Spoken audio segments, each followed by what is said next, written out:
सुप्रभात बच्चों। बच्चों, मैं फर्स्ट वीडियो में आपको चैप्टर 13 स्वच्छता ये लेसन अच्छे से सिखाई हूँ और इस लेसन में शब्दार्थ था, वो भी आपको लिखने के लिए दी थी, वो भी आप कर लिए होंगे। तो बच्चों, आज हम शुरू करते हैं पेज नंबर 94 अभ्यास। ये प्रश्न 1 यहाँ से शुरू करते हैं। तो पहला है, निम्नलिखित प्रश्नों के उत्तर लिखिए। निम्नलिखित प्रश्नों के उत्तर को लिखिए। यहाँ जो क्वेश्चन है उसको देखना है और आपको उसका आंसर नोटबुक में लिखना है। तो फर्स्ट क्वेश्चन है, आप अपनी पाठशाला में किन किन चीज़ों की सफाई करते हैं? तो आप जब पाठशाला यानी स्कूल में आते हो तो किन किन चीज़ों की सफाई करते हो वो याद करो और यहाँ पे लिख दो। ठीक है। सेकेंड क्वेश्चन है, गंदगी से हमें कौन कौन सी बीमारियाँ होती है? तो इसका आंसर होगा, गंदगी से हमें उल्टी, दस्त, जुकाम, बुखार, दाद, खुजली आदि बीमारियाँ होती है। थर्ड क्वेश्चन है, ये इसमें है, सफाई के लिए किन किन चीज़ों का उपयोग किया जाता है? तो इसका आंसर होगा, सफाई के लिए झाड़ू, तसले, फिनाइल, ब्रश आदि का उपयोग किया जाता है। क्वेश्चन 4 है, पाठशाला के अलावा आप दूसरी कौन कौन सी जगह सफाई का काम करते हैं? तो आप तो पाठशाला में आते हो तो उसका तो ध्यान रखते हो साफ सफाई करने में, लेकिन उसके अलावा आप क्या क्या सफाई करते हो? तो इसका लिख सकते हो, पाठशाला के अलावा मैं अपने घर की सफाई में मदद करता हूँ। और अगर आप मोहल्ले में रहते हैं, सोसाइटी में रहते हैं तो वहाँ भी बगीचा होता है, तो वहाँ भी आप अगर साफ़ सफाई करते हो, सफाई का ध्यान रखते हो, तो वो भी लिख सकते हो कि मैं अपने सोसाइटी में, अपने सोसाइटी के बगीचे में भी साफ़ सफाई करता हूँ। ये सब कुछ आप नोटबुक में लिख सकते हैं। फिर पेज नंबर 95 में क्वेश्चन 1 में है प्रश्न ये वाला, इसमें निम्नलिखित प्रश्नों के उत्तर लिखिए। यहाँ भी कुछ प्रश्न है, उसके उत्तर आपको लिखना है। तो मैं आपको इसके आंसर भी बता रही हूँ। तो फर्स्ट है, अजय के मोहल्ले में मोहन ने क्या देखा? तो आप ये कहानी पढ़े हो, स्टोरी, तो आपको पता होगा कि क्या देखा। तो इसमें आंसर लिख सकते हैं कि मोहन ने अजय के मोहल्ले में कूड़ादान के बाहर फैला हुआ कूड़ा देखा, भिनक रही मक्खियाँ और चारों ओर फैली गंदगी देखी। सेकेंड क्वेश्चन है कि मोहल्ले में गंदगी क्यों फैली हुई थी?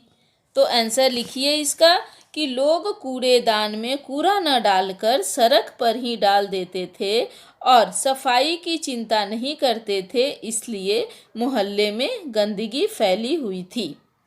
ठीक है। अब थर्ड क्वेश्चन है कि अध्यापक बच्चों को अजय के मोहल्ले में क्यों ले गए? तो इसका आंसर लिखिए, अध्यापक बच्चों को अजय के मोहल्ले में ले गए क्योंकि वहाँ गंदगी फैली हुई थी।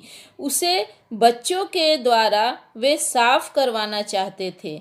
वे लोगों को समझाना चाहते थे कि कूड़ा कूड़ेदान में ही डालें, क्योंकि गंदगी से रोग फैलते हैं। ठीक है। फिर क्वेश्चन 4 में है, हम नगर पालिका की मदद कैसे कर सकते हैं? तो इसका आंसर लिखिए, हम कूड़ा कूड़ेदान में ही डालकर तथा अपने मोहल्ले की सफाई खुद करके नगर पालिका की मदद कर सकते हैं। क्वेश्चन 5, हमें अपना घर और मोहल्ला क्यों साफ रखना चाहिए?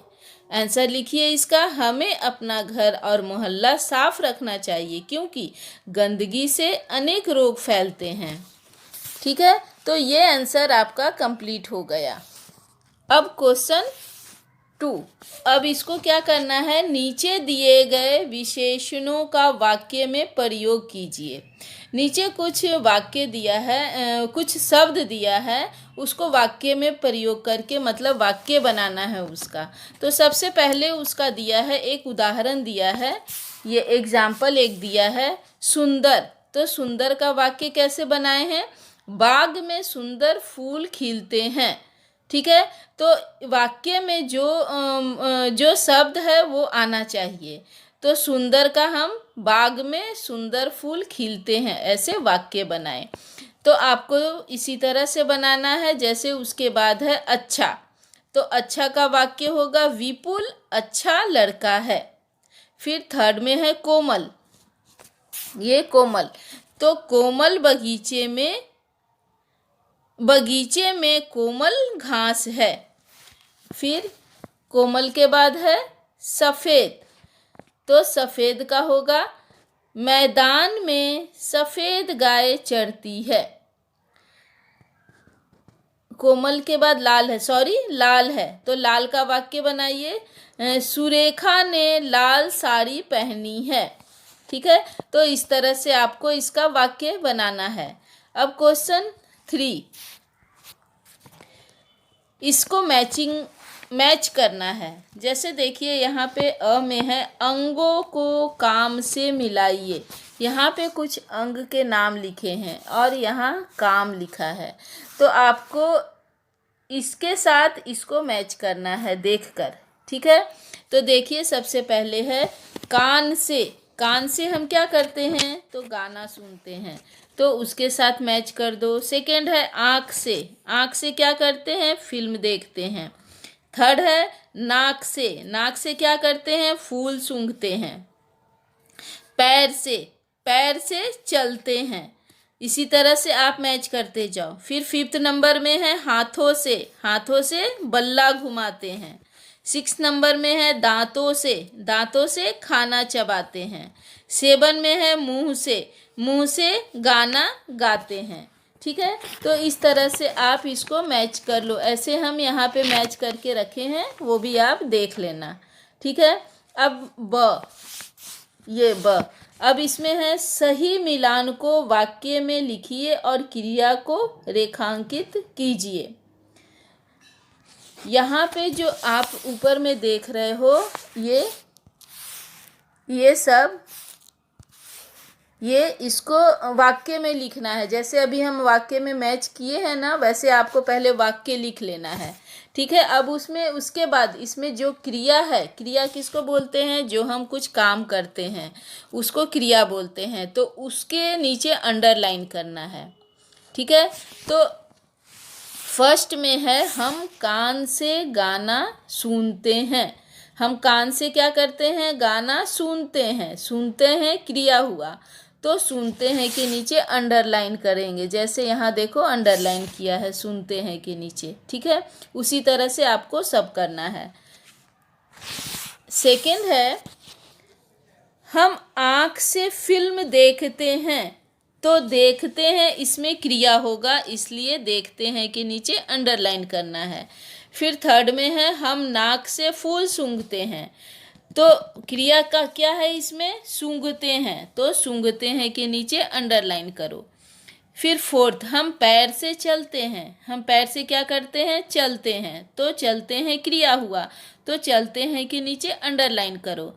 फिफ्थ में है हम हाथों से बल्ला घुमाते हैं। हम हाथों से क्या करते हैं, बल्ला को घुमाते हैं, तो घुमाते हैं इसमें क्रिया है, इसलिए उसके नीचे अंडरलाइन करो। 6 में है हम दांतों से खाना चबाते हैं। दांतों से क्या करते हैं, खाना को चबाते हैं, तो चबाते हैं के नीचे अंडरलाइन करो। 7 में है हम मुंह से गाना गाते हैं। मुंह से क्या करते हैं, गाना गाते हैं, तो गाना गाना क्या हुआ, क्रिया हुआ, तो गाते हैं के नीचे अंडरलाइन करना है। ठीक है, फिर पेज नंबर 96 अपने टेक्स्ट बुक में देखना। उसमें यहाँ पे एक चित्र दिख रहा है आपको। ठीक है, तो क्वेश्चन है नीचे दिए गए चित्र का वर्णन कीजिए। जो यहाँ चित्र है, ये जो चित्र है इसके बारे में आपको वर्णन करना है। मतलब कि आपको चित्र को देखकर आपको लिखना है कि चित्र में क्या क्या हो रहा है, आपको चित्र को देखकर क्या लग रहा है, ये सब कुछ आपको लिखना है। तो यहाँ पे देखने से ऐसा लग रहा है जैसे कि कोई दिवाली का त्यौहार है। तो दिवाली के त्यौहार में क्या करते हैं, ये सब कुछ चित्र को देखो और उस हिसाब से लिखो। तो आप ऐसे लिख सकते हो, हाँ यह दिवाली का दृश्य है। दीपावली दीपों का त्यौहार है। यहाँ देख रहे हो दिया बहुत सा जल रहा है, यानी कि ये दीपों का त्यौहार है। घर को दीपकों से सजाया गया है। यहाँ पे दीपावली में सजाया हुआ दिख रहा है। एक लड़का कुछ पटाखे लेकर बैठा है। फिर एक लड़का पटाखे लिए जा रहा है। दूसरी ओर भाई बहन दोनों मिठाई खा रहे हैं। ये दोनों भाई बहन ये और ये मिठाई खा रहे हैं। फिर माँ खिड़की से झांक रही है। ये माँ खिड़की से झांक रही है। चित्र में सभी खुश नजर आ रहे हैं। सबको आप देख रहे हो कि सब कोई हंस रहा है, यानी कि दिवाली के त्यौहार में सब कोई खुश है, इसलिए चित्र में सभी खुश नजर आ रहे हैं। तो इस तरह से आप इस दिवाली के त्यौहार के बारे में आप अपने नोटबुक में लिख लो। ठीक है। अब फिर क्वेश्चन 5, ये निम्नलिखित विषयों पर चर्चा करके लिखिए। चर्चा करना का मतलब बातचीत करना, उसके बारे में दूसरों से बात करना, उसको चर्चा बोलते हैं। तो फर्स्ट है मेरा गांव। मेरा गांव पहला ये है। तो आपका जो गांव है, आपका सभी लोगों का कोई ना कोई गांव तो होता है। तो वो गांव में आप क्या देखते हो, आप गांव जाते हो तो क्या करते हो, आपके गांव में कौन कौन लोग रहते हैं, ये सब कुछ आपको आपके नोटबुक में सोच सोच कर आप नोटबुक लेना और अपने गांव को सोचना, गांव में क्या देखे हो, क्या था, ये सब कुछ आपको लिखना है। अगर नहीं समझ में आए तो अपने मम्मी पापा से भी चर्चा करना, यानी कि बातचीत करना, फिर अपने गांव के बारे में लिखना। सेकंड है दूसरा ये है मेरी दिनचर्या। दिनचर्या का मतलब होता है आप सुबह से लेकर रात तक दिन भर क्या करते हो, उसके बारे में आपको लिखना है। आप सुबह कितने बजे उठते हो, सुबह उठने के बाद सबसे पहले क्या करते हो, कब पढ़ाई करते हो, कब खेलते हो, कब सोते हो, ये सब कुछ आपको आपके दिन भर का जो काम करते हो वो सबको लिखना है। इसको हम दिनचर्या बोलते हैं। ठीक है।